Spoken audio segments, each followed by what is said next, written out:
Presiden Prabowo Subianto bergerak cepat menangkap puluhan tersangka korupsi dalam kurun waktu 10 hari awal masa pemerintahannya. Tak kurang dari 28 tersangka ditangkap dengan kerugian negara diperkirakan mencapai 3,1 triliun rupiah.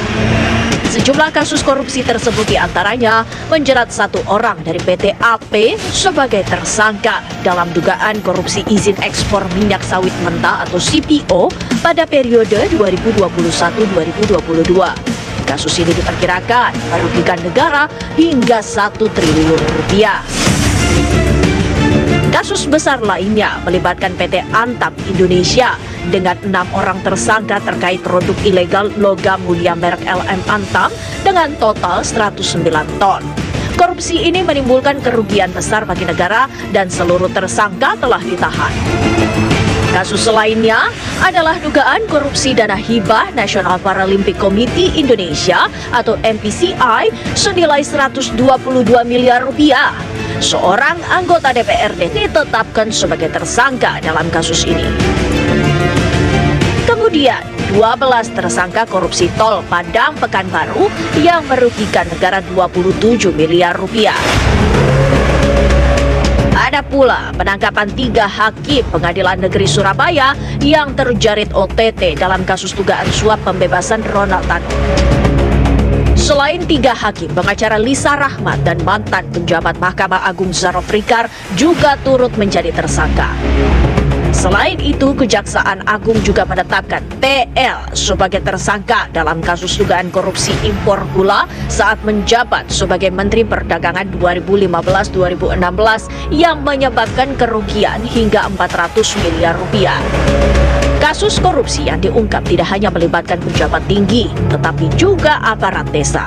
Kepala Desa dan Sekretaris Desa Talang Renah, Kecamatan Air Bersih Kabupaten Bengkulu Utara ditangkap atas dugaan korupsi dana desa senilai 780 juta rupiah. Ini kan udah berkali-kali ngomong. Bahkan di tulisannya sendiri yang 200 lebih 4 halaman itu, yang mengenai strategi 2045 menuju Indonesia Emas itu bahkan kalau kita mau membaca itu lebih hampir 18 kali dia menyebut anti korupsi. Itu sebenarnya perintah gitu. Nah sekarang dari 3 penegak hukum yang bisa menafsirkan perintah Pak Prabowo ini siapa? Oke, kita katakan beberapa case belakangan itu mungkin penyelidikannya mulai yang lalu. Tapi kan kita juga paham penyelidikan bertahun-tahun pun selalu tidak jalan kalau tidak ada yang menginspirasi. Nah oleh sebab itu inspirasinya udah jelas, statementnya udah jelas, hampir di setiap tempat menyatakan ada kerugian. Bahkan kalau di paper yang 200 halaman itu ada angka 80% penyimpangan dan seterusnya. Dia detail-detail itu paham. Jadi kita menghargai presiden ini paham detail-detail itu. Jadi sekali lagi tinggal bagaimana kita, masyarakat juga gitu. Jadi saya malah agak masuk kalau lebih detail. Umpamanya kalau besok umur 17 tahun, anak saya mau bikin SIM, begitu mulai diminta uang masih boleh ngomong, Pak Presiden nggak bilang boleh loh.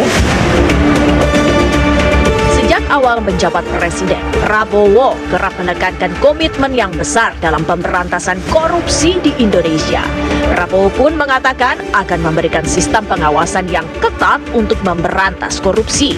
Selain itu, Prabowo juga berkomitmen menegakkan hukum dengan tegas. Kebetulan saya mendengar langsung dari beliau di Kartanegara pada tahun 2019 ketika saat itu kami mendampingi beliau di MK. Baik sebelum putusan MK maupun setelah putusan MK. Beliau gregetan sekali dengan korupsi. Cuma saya agak sedikit kaget. Di susunan kabinet sekarang, di ring satu beliau itu adalah orang-orang yang selama ini kita tahu bermasalah. Muncul namanya, bahkan orang-orang menganggap kok jadi sandera politik. Kalau tidak bergabung dengan bla bla bla, maka dia akan jadi kasusnya. Sebagian publik mengapresiasi langkah pemberantasan korupsi di era Presiden Prabowo, meski ada pula kritik soal sandera politik dan tebang pilih. Ini yang menjadi heran saya adalah kasus Tom Lembong. Justru agak heran saya, walaupun kita dukung penegakan hukum pemberantasan korupsi tanpa pandang bulu, cuma dalam kasus Tom Lembong ini, menurut hemat saya, untuk peraturan yang sama, keadaan yang sama, dan perlakuan yang sama oleh para menteri terhadap sebuah kebijakan, maka penegakan hukumnya tidak boleh beda-beda. Kalau Tom Lembong ini bermasalah, maka harus dipermasalahkan juga penerus Tom Lembong atau sebelum Tom Lembong. Tentunya dengan syarat hukumnya sama, aturannya sama, kondisi yang ada sama.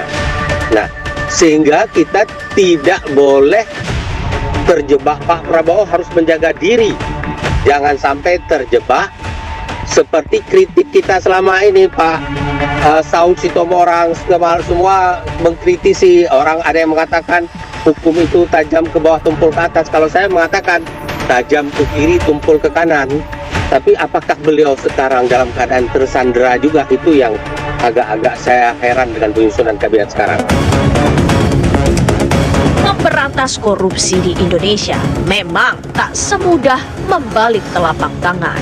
Jadi memang ada banyak yang harus diselesaikan oleh di periode ini. With all due respect, Mr. Presiden, pedang pemberantasan korupsinya sudah dipegang oleh Presiden. Dan ini lebih gampang.